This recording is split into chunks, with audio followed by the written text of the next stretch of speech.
वादों का बाजार सज चुका है, घोषणाओं का अंबार लग गया है। कर्नाटक विधानसभा के लिए बीजेपी और कांग्रेस ने अपना अपना मैनिफेस्टो जारी कर दिया है। इन मैनिफेस्टो में जनता का दिल जीतने की हर संभव कोशिश की गई है। अब 6 महीने बाद मध्य प्रदेश में भी चुनाव होंगे, लिहाजा बीजेपी और कांग्रेस दोनों का फोकस ऐसा मैनिफेस्टो तैयार करने पर है जिससे 2023 की महाजंग को फतेह किया जा सके।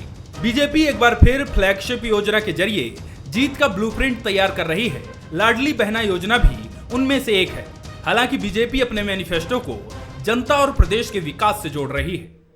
ऐसी छोटी बड़ी योजनाएं और मध्य प्रदेश में लाडली लक्ष्मी योजना, मुख्यमंत्री कन्यादान योजना, संबल योजना, गर्भवती योजनाओं के लिए 16,000 तमाम प्रकार के प्रावधान किए हैं और इसीलिए लाडली बहना योजना निश्चित तौर पर उनमें श्रेष्ठ योजना साबित होकर और एक बड़ा लक्ष्य महिला सशक्तिकरण को पूरा करने वाली है। क्योंकि गौर करें तो बीजेपी के मैनिफेस्टो में उसकी फ्लैगशिप योजना का असर हर चुनाव में देखा गया है। इसमें चाहे बात लाडली लक्ष्मी योजना, मुख्यमंत्री कन्यादान योजना की हो या फिर संबल योजना की, लेकिन 2018 के चुनाव में कर्ज माफी जैसी घोषणा ने कांग्रेस की वापसी करवा दी थी और इस बार भी कांग्रेस अपने घोषणा पत्र में 2018 वाले कई मुद्दों को शामिल कर सकती है। रहा प्रश्न इनके वचन पत्र का या घोषणा पत्र का या दृष्टि पत्र का, नाम चाहे देकर ये गुमराह जो करने की कोशिश करें, मगर यह तय है कि ना रहेगा बांस न बजेगी बंसी। जब सरकार ही नहीं रहेगी तो घोषणा पत्र, वचन पत्र और दृष्टि पत्र किस काम का। तो झूठ का पुलिंदा ही लाएंगे ताकि 1-2 सीटें इनकी और बच जाए। कुल मिलाकर 2023 के विधानसभा चुनाव के लिए मैनिफेस्टो में कई लोक लुभावन वादे किए जा सकते हैं। कर्नाटक विधानसभा चुनाव में आए मैनिफेस्टो से इसका अंदाजा भी लग चुका है। जाहिर है कि मैनिफेस्टो जनता और पार्टियों के बीच की वो कड़ी है जिसके जरिए राजनीतिक दल अपना विजन जनता के सामने रखते हैं और जनता को जिसका विजन पसंद आता है वो उसके सिर जीत का सेहरा बांध देती है। हालांकि अब इंतजार उस दिन का है जब मध्य प्रदेश में बीजेपी और कांग्रेस अपना अपना घोषणा पत्र जनता के बीच लेकर आएंगी। बंसल न्यूज के सवाल नंबर 1, क्या कर्नाटक की तर्ज पर मध्य प्रदेश में भी मैनिफेस्टो तैयार होंगे? सवाल नंबर 2, मैनिफेस्टो के जरिए बीजेपी और कांग्रेस में से कौन जनता का मन जीत पाएगा? सवाल नंबर 3, क्या 2023 में भी मैनिफेस्टो में लोक लुभावन वादों की झड़ी लगने वाली है? नमस्कार, मैं हूं शरद द्विवेदी और आज का हमारा मुद्दा है मैनिफेस्टो से जीतेंगे महाजंग। बिल्कुल, भारतीय जनता पार्टी तैयार है और कर्नाटक के रण को जिस तरह से भारतीय जनता पार्टी ने अपने मैनिफेस्टो से एक अलग ही रंग देने की और अपने पक्ष में मोड़ने की कोशिश की है, उसकी भी काफ़ी चर्चा है। और कहा भी जाता है कि युद्ध और प्रेम में सब कुछ जायज़ है। मध्य प्रदेश की बात करें तो बहुत ही मध्य प्रदेश में क्लेवरली बीजेपी ने और बीजेपी के नायक मुख्यमंत्री शिवराज सिंह चौहान ने चुनाव के करीब 7-8 महीने पहले एक ऐसी योजना की घोषणा की, लाडली बहना योजना, जो महिलाओं के मन को अभूतपूर्व तरीके से भा गई। जिस तरह से सर्वर ब्लॉक हुए, भारी भीड़ उमड़ी फॉर्म्स भरने के लिए, और जिस तरह से ये योजना लॉन्च की गई उसी बेहतर तरीके से इसको एग्जीक्यूट करने की कोशिश हुई। खुद मुख्यमंत्री ने फॉर्म भरवाए बहनों से, पार्टी के तमाम बड़े नेता पहुंचे और सब ने व्यक्तिगत रुचि लेते हुए ये पूरी कोशिश की कि एक स्मूथ एग्जीक्यूशन इस योजना का हो, क्योंकि योजनाएं बहुत अच्छी होती हैं लेकिन जब वो ज़मीन पर लैंड करती हैं तो कुछ तंत्र से जुड़ी चुनौतियां, पेचीदगियां सामने आती हैं। लेकिन बात यही नहीं थमने वाली है। आपको याद होगा, अगर आप रेगुलर फॉलो करते हैं इस डिबेट को, तो आपने देखा होगा हमने कहा था कि ये एक महत्वपूर्ण फ्लैगशिप योजना ज़रूर है शिवराज सिंह चौहान सरकार की, लेकिन बात यहीं नहीं रुकने वाली है। आप इस बात को बिल्कुल नोट करके रखिए कि 2023 का जो चुनावी रण होगा उसमें मध्य प्रदेश बीजेपी का मैनिफेस्टो कुछ और बेहतरीन और लोक लुभावन योजनाओं के ज़रिए सामने आएगा। कांग्रेस भी पीछे नहीं रहने वाली है।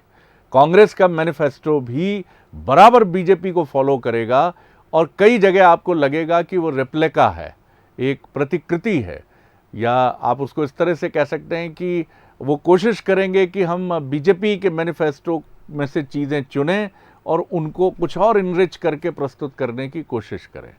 ये चीज़ें मध्य प्रदेश में चलेंगी। लेकिन ये सही है कि लाडली बहना और इसके साथ जो झलक शिवराज जी ने दिखाई, और फिर मैं आपको 2018 की तरफ ले जाऊं, इन्हीं योजनाओं ने और शिवराज जी के चेहरे ने 2018 के चुनावी रण को नेक टू नेक किया था। नहीं तो मैं बार बार हम ये बात कहते हैं कि जो आंधी कांग्रेस के समर्थन में छत्तीसगढ़ में उमड़ी, वो मध्य प्रदेश की सीमा पर क्यों ठहर सी गई, जबकि वहाँ 3/4 बहुमत और मध्य प्रदेश में एक बहुत ही फोटो फिनिश टक्कर, जिसमें चंद सीटें आगे लेकर कांग्रेस ने सरकार बनाई। लेकिन उसमें भी कई पेंचो खम थे और यही वजह थी कि सरकार लंबे समय तक नहीं चल पाई। उसको लेकर राजनीतिक आरोप प्रत्यारोप अपनी जगह, आज इसी पर हम बात करेंगे। जो मेहमान हमारे साथ हैं उनसे मिल लीजिए। हमारे साथ हैं नागरिक आपूर्ति निगम के पूर्व अध्यक्ष, बीजेपी के सीनियर और युवा नेता डॉक्टर हितेश वाजपेयी। बहुत स्वागत करता हूं डॉक्टर वाजपेयी। अब्बास हफीज साहब हैं, उपाध्यक्ष हैं कांग्रेस मीडिया विभाग के, संजीदा, सजग और गजट सेवी राजनेता हैं। बहुत स्वागत है उनका। धन्यवाद जी। और मनोज सैनी जी हैं, एग्जीक्यूटिव एडिटर, पॉलिटिकल एडिटर, उनका भी स्वागत। मनोज, जिस तरह से कर्नाटक के रण में हमने बीजेपी को देखा है, ये 3 राज्य भारतीय जनता पार्टी के लिए बहुत अहम है, जहां कर्नाटक के बाद 2023 के नवंबर दिसंबर में चुनाव और नतीजे सामने आएंगे। और ये राज्य हैं मध्य प्रदेश, छत्तीसगढ़, राजस्थान। यानी कर्नाटक के रण के बाद जो पूरा फोकस है बीजेपी केंद्रीय नेतृत्व का और संबंधित मध्य प्रदेश में सरकार है और 2 राज्यों में कांग्रेस की सरकार है। छत्तीसगढ़ की बात करें, राजस्थान की बात करें, तो वहाँ बीजेपी की जो इकाइयाँ हैं वो जोर लगाएंगी। और मध्य प्रदेश में शिवराज सिंह चौहान और पीएम का चेहरा कैसे देखते हैं आप मैनिफेस्टो से महाजंग? देखिए, निश्चित रूप से मैनिफेस्टो से महाजंग तो होती हुई दिखाई देगी। और कर्नाटक का जो वचन पत्र या जिसे कहें कर्नाटक का घोषणा पत्र सामने आया है दृष्टि पर जिसे कहें, तो उसमें भी ये तमाम तरह की योजनाएं दिखाई दे रही है जिसको हर बार को छूने का प्रयास किया। लेकिन समान नागरिक संहिता की बात भी उसमें की गई है। ये थोड़ा सा अलग दिखाता है। वो 2024 के लिए, 2024 के लिए। जी। तो ये समझ आ रहा है कि भारतीय जनता पार्टी हर बार को छूने के साथ, और शरद जी एक बड़ी अलग तरह की भारतीय जनता पार्टी की रणनीति नजर आ रही, खासकर आधी आबादी को लेकर। आप देखिए कि जितनी भी फ्लैगशिप योजना है, यदि प्रधानमंत्री आवास भी है तो कहीं ना कहीं उसमें यह तय किया गया है कि वो आवास महिला के नाम पर होगा। यदि हम लाडली बहना की बात करते जो हाल ही में मध्य प्रदेश में दिखाई दे रही, तो वो भी वही है, लाडली लक्ष्मी भी वही है। तो जितनी योजनाएं बीजेपी की है वो आधी आबादी। और यदि कर्नाटक के घोषणा पत्र को भी हम देखते हैं तो चाहे भोजन की व्यवस्था हो या दूध की व्यवस्था हो, ये सब वो चीज़ें हैं जो सीधे तौर पर महिला जिससे 2-4 होती रहती है। तो हमें लगता है उसी तरह का मैनिफेस्टो मध्य प्रदेश में भी दिखाई देगा। कांग्रेस भी लगातार अपने वचन पत्र को लेकर बैठकें कर रही है। बैठकों में वही है कि गैस का सिलेंडर वो भी महिलाओं को जोड़ने का प्रयास करेंगी। 1500 रुपये यदि वो 1000 देंगे तो 1500 देने की बात करें, तो मान के चलिएगा कि इस बार का मैनिफेस्टो सीधे तौर पर प्रभावित करने वाला होगा। और कहीं ना कहीं इसके आधार पर ही दोनों दल आगे बढ़ना चाहेंगे।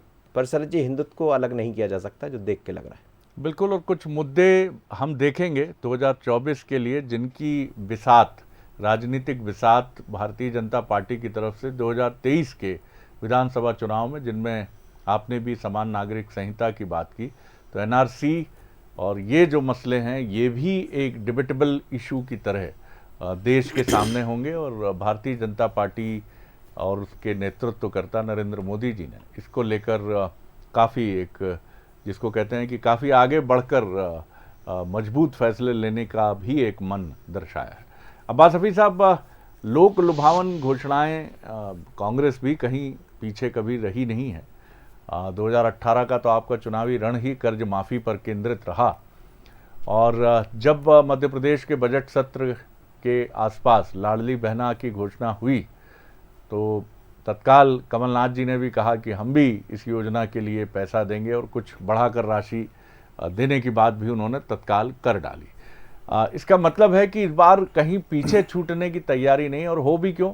बराबर की टक्कर जब 2018 में हुई थी तो दोनों ही पार्टियां ये मान रही हैं कि कोई कम नहीं है, इसीलिए पूरा जोर लगा रहे हैं। किस तरह आपके मैनिफेस्टो में लोक लुभावन और जनहितकारी योजनाओं के जरिए बीजेपी को टक्कर देने की कोशिश? देखिए शरद जी, हमने हमेशा से कांग्रेस पार्टी में एक चीज़ देखने को आपको मिली होगी। हमारा हमेशा प्रयास रहा है, कांग्रेस पार्टी का प्रयास रहा है अधिकार देने का। अधिकार छीनने की बात दूसरे करते हैं, हम अधिकार देने की बात करते हैं, सबको देने की बात करते हैं जो उनका अधिकार। महिलाओं को लेकर सबसे पहले अगर कोई स्टेटमेंट था तो इस पूरे चुनावी साल में जनवरी के महीने में हमारी मैनिफेस्टो कमेटी की जो मीटिंग थी उसके बाद राजेंद्र सिंह जी ने बताया था और सार्वजनिक तौर पे कहा था कि हम महिलाओं के लिए अलग से बजट लेकर आएंगे, अलग से वचन पत्र लेकर आएंगे और उसका नाम प्रियदर्शनी नाम से होगा, प्रियदर्शनी वचन पत्र।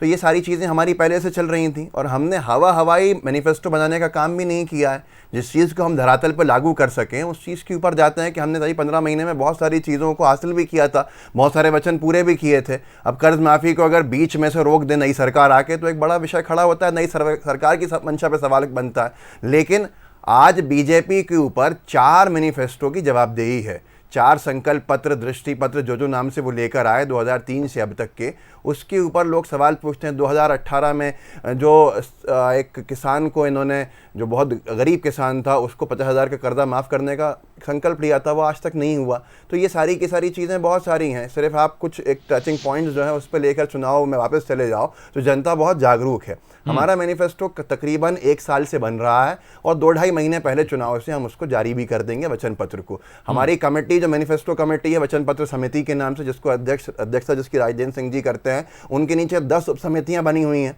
अलग अलग वर्ग, अलग अलग सेक्टर्स, अलग अलग विभाग। उन सारे जो विभाग हैं, जो पहलू जो जनता से जुड़ते हैं, वो सारा संतुलन बनाने के लिए किसकी क्या ज़रूरत है, किसको हमें मैनिफेस्टो में डालना है, उस सब पे हमारी 10 उप समितियाँ भी काम कर रही हैं, जिनकी फिर मीटिंग होती है, जो फीडबैक मिलता है उसके बाद एक लाइन बनती है कि वचन पत्र किस तरफ जा रहा है। तो ये एक ग्राउंड पे रहने वाला और धरातल के ऊपर लागू करने वाला वचन पत्र हम लेकर आ रहे हैं। जवाबदेही दें बीजेपी साथ में कि उन्होंने पहले वचन पत्रों का किया क्या। तो जनता ये भी जानना चाहती है, इनसे जानना चाहेगी। जी चलिए, अब आज सफीर साहब की बात सुनी, डॉक्टर हितेश वाजपेयी। मैनिफेस्टो घोषणा पत्र निश्चित तौर पर बहुत अहम हो गया है और कर्नाटक में जिस तरह हमने देखा है, क्योंकि न सिर्फ ये महत्वपूर्ण घोषणाओं के जरिए लोगों के जीवन बदलने की कोशिश का एक दस्तावेज है, बल्कि आपकी विचार दृष्टि को भी दर्शाने का एक महत्वपूर्ण पत्र है।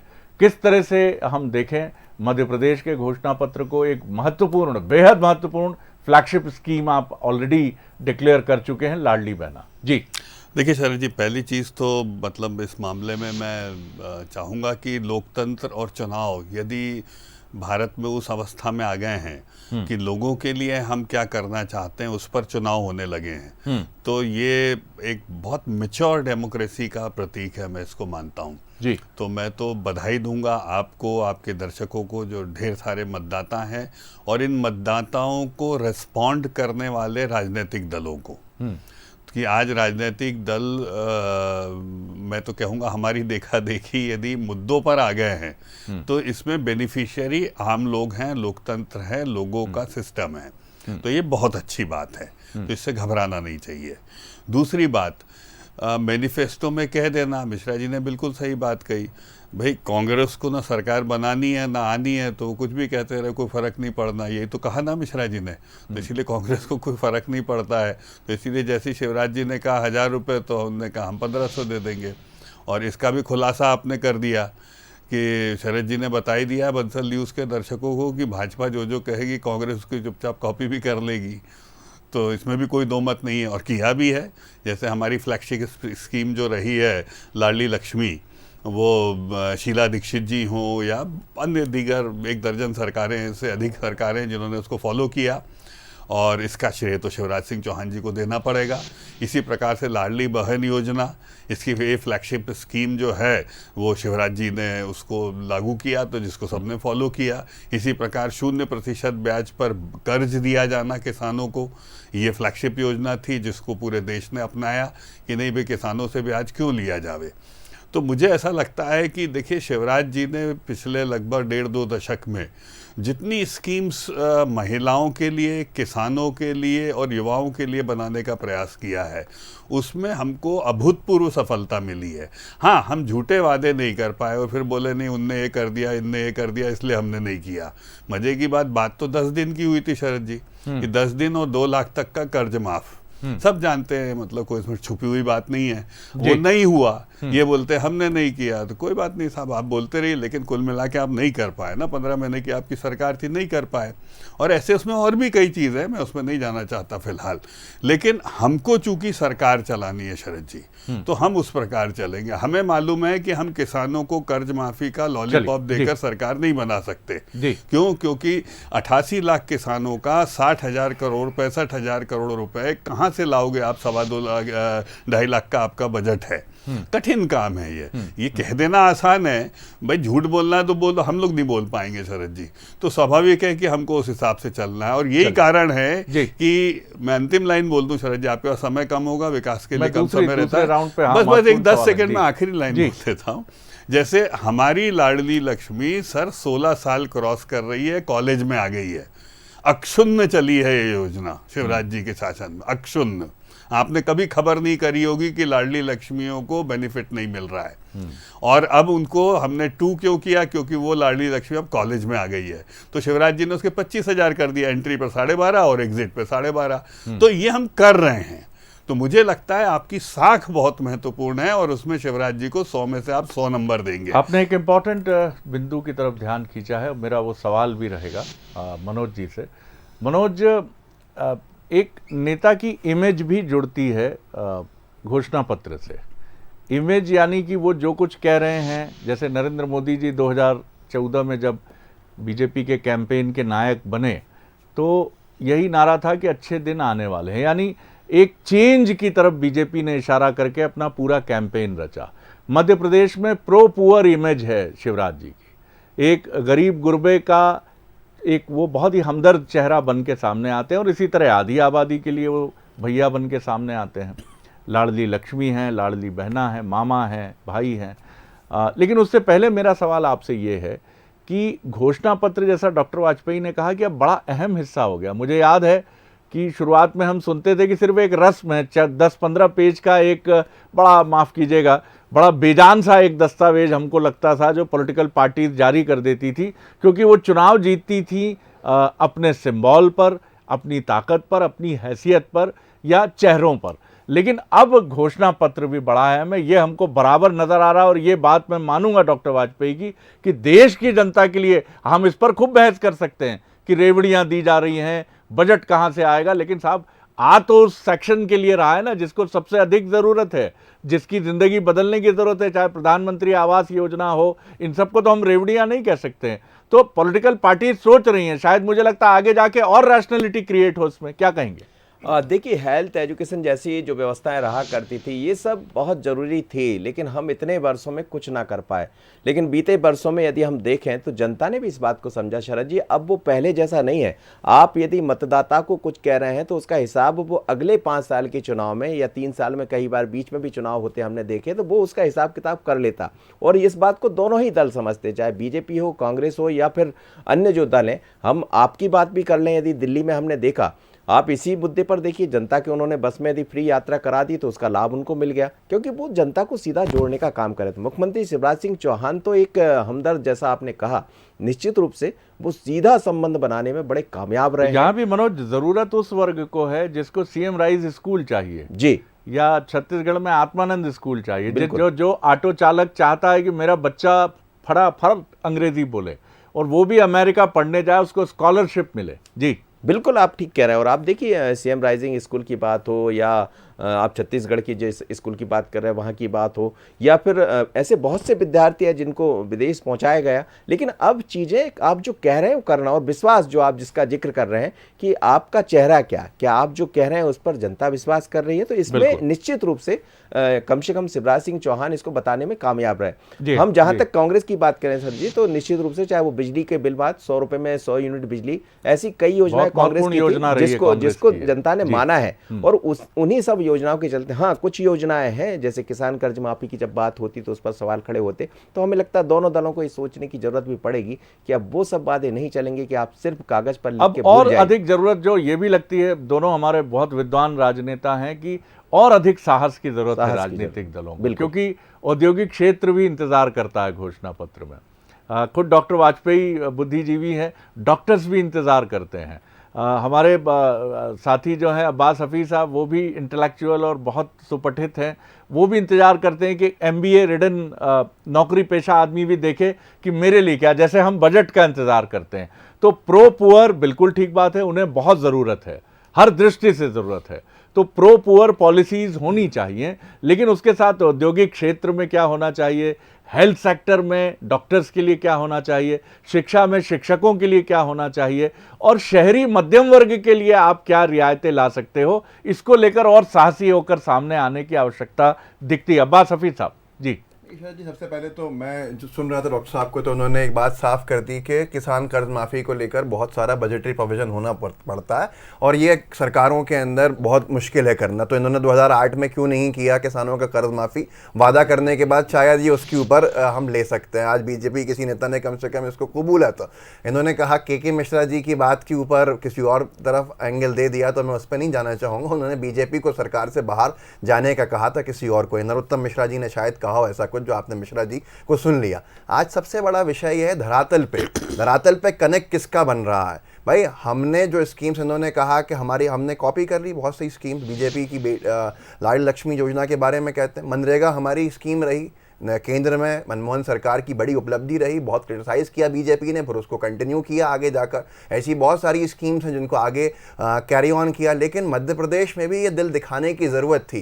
किसान कर्ज माफ़ी की स्कीम को शुरू किया गया, 10 दिन क्या कुछ घंटों के अंदर कर्ज माफ़ी के ऊपर हस्ताक्षर हो गए और किसी भी किसान को 15 महीने में कोई तकलीफ नहीं पहुंचाई गई, ना उसके पास नोटिस गए। ये नोटिस तो बीजेपी ने लाके रखे और आगे भी हम किसान कर्ज नहीं, मैं पूरी बात ये कर रहा हूं कि इन्होंने किसान कर्ज माफी में भी उदारता दिखाई होती और हमारी किसान कर्ज माफी को आगे लेके जाते तो शायद आज किसान परेशान नहीं होता। इन्होंने उनको नोटिस दिए, तो हम किसान कर्ज माफी को कंटिन्यू करेंगे और इसको मैनिफेस्टो में ला रहे हैं, वचन पत्र में, और कैसे करेंगे वो हम जानते हैं। कमलनाथ जी का तजुर्बा उसने हमारे काम आया, जिन्होंने रेवेन्यू जनरेशन बढ़ाने का काम किया मध्य प्रदेश का और उसके लिए प्रयासरत रहे और उनके पास एक विजन है, ऐसा नहीं कि हवाई बात है। आपकी बेहतर जो योजनाएं रही हैं, जिन्होंने आपको डिविडेंड दिया है, जैसे लाडली लक्ष्मी का और विस्तार हमने लाडली बहना में देखा है, तो आप भी निश्चित तौर पर निर्भर करेंगे ही उन योजनाओं पर जिनको आपने डिविडेंड माना। डॉक्टर वाजपेयी, देखिए मैं बहुत ज़्यादा नहीं जाना चाहता, दर्शकों का समय इंपॉर्टेंट है, तो मैं इनसे क्यों उलझूं।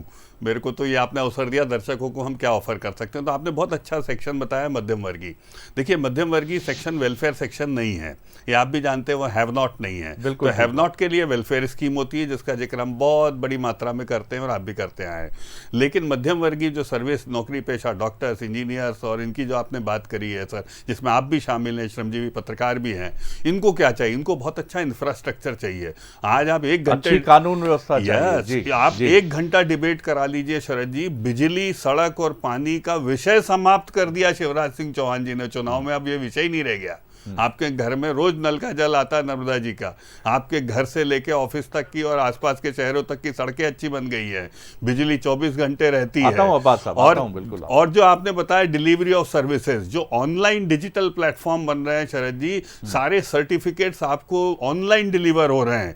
और फिर आपने मकान की बात कही, तो इस प्रदेश में 2400 स्क्वायर फीट तक का मकान बिना किसी नक्शा पास कराए, आर्किटेक्ट से पास कराकर बनाने की जिम्मेदारी यदि किसी ने नागरिकों को दी है तो शरद जी वो तो शिवराज सिंह चौहान को ही जाता है। और मैं ऐसी असंख्य बातें बता सकता हूँ जो कि सर्विस क्लास को, सर मैं 10 सेकंड में बोल दूं, वो मुझे डांटेंगे सर, मैं तो आपको ये बता रहा हूँ जो हो गया, तो आप जवाब दे लेंगे सर। मत करो अब्बास भाई से, क्यों लगा रहे हो मेरे को? नहीं बिल्कुल नहीं, कतई नहीं सर, आप उंगली कर देते हो ना तो जनता का नुकसान हो जाता है।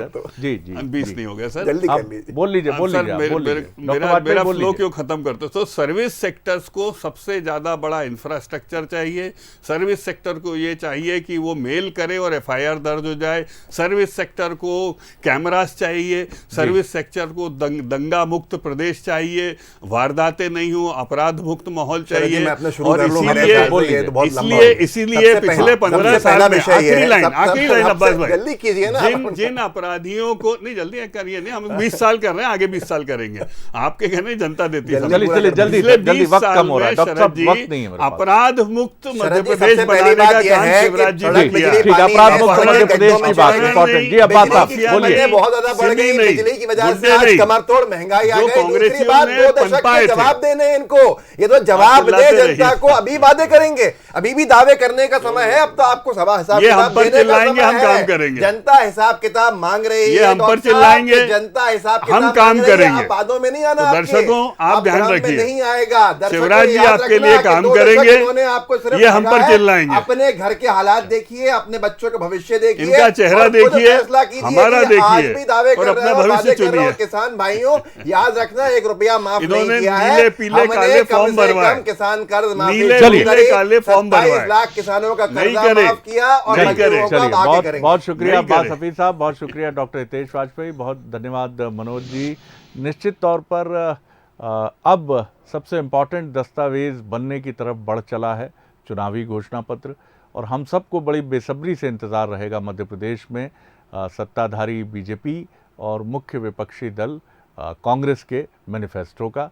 और हम उम्मीद करते हैं कि इस बार का मैनिफेस्टो मध्य प्रदेश की तकदीर और तस्वीर बदलने वाला होगा, क्योंकि न सिर्फ बीजेपी उस पर बहुत ही इंटेंस होकर काम कर रही है, कांग्रेस भी अलग अलग समितियां बनाकर उस मैनिफेस्टो को देख रही है। अंतर, जैसा हम पहले भी कहते हैं कि एक बड़ा अंतर होता है, बीजेपी के साथ जुड़ती है उसकी केंद्रीय इकाई, उसके केंद्रीय नेता, खासतौर से प्रधानमंत्री जिस तरह मध्य प्रदेश में अभिरुचि के साथ निरंतर सभाएं कर रहे हैं और मध्य प्रदेश के दौरे बड़ी रुचि से कर रहे हैं, वो ये बताता है कि वो आगे बढ़ना चाह रहे हैं। तो निश्चित तौर पर चुनावी रण बहुत दिलचस्प होगा। आगे देखिए, छत्तीसगढ़ आज का मुद्दा 58 वर्सेस 76 क्या है, देखना होगा आपको। नमस्कार।